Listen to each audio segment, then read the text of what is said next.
আসসালামু আলাইকুম গাইস। আজকে আমরা পার্টস অফ স্পিচ এর একটা ক্লাস নেব, ইন্ট্রোডাকশন ক্লাস।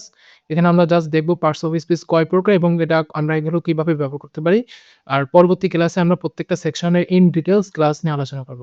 তো আজকের ক্লাস আমরা স্টার্ট করছি পার্টস অফ স্পিচ কাকে বলে এটা নিয়ে, ঠিক আছে? সো আমরা ১ম এই দেখতে পাচ্ছি যে নাউন।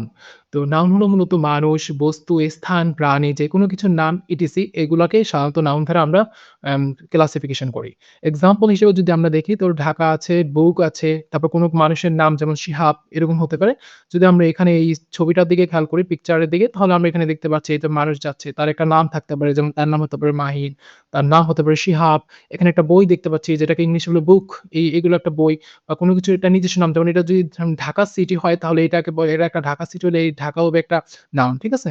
তো আমরা তার পরবর্তীতে যদি যাই প্রোনাউন। প্রোনাউন মূলত হচ্ছে তোমার নাউনের পরিবর্তে ব্যবহৃত শব্দ।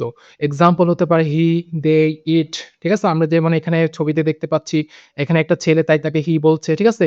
তারা সবাই মিলে দেই অর্থাৎ তারা হবে যদি আমরা তারাদের বলি তাহলে হবে দেই এরকম আরকি।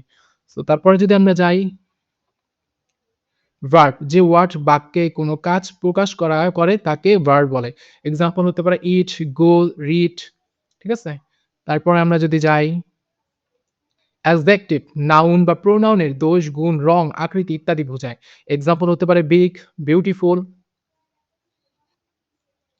অ্যাডভার্ব, অ্যাডভার্ব মূলত ভার্ব, অ্যাডজেক্টিভ বা অ্যাডভার্বকে বেশি তথ্য দেয়। এক্সাম্পল যেমন হতে পারে কুইকলি, ভেরি অর্থাৎ যে ওয়ার্ড দ্বারা তুমি তোমার একটা সেন্টেন্সের যদি ভার্ব বা অ্যাডজেক্টিভ বা অ্যাডভার্বকে মডিফাই করবা সেটাই হলো অ্যাডভার্ব, ঠিক আছে?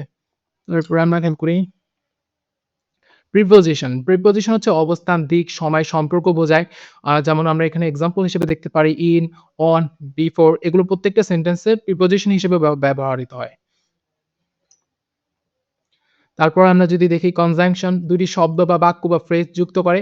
অর্থাৎ তোমার একটা সেন্টেন্সে ২ টি বা শব্দ বা বাক্য বা ২ টি ফ্রেজ যুক্ত করে যে ওয়ার্ড তাকে কনজাংশন বলে। এটা হতে পারে এক্সাম্পল হিসেবে দেখতে পারি আমরা যেমন অ্যান্ড বা বাট এরকম, ঠিক আছে?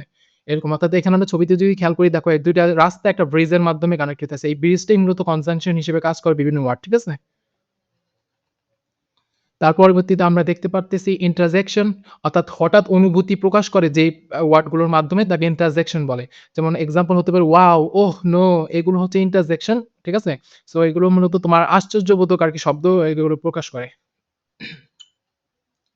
সো আজকের ক্লাস এই পর্যন্তই।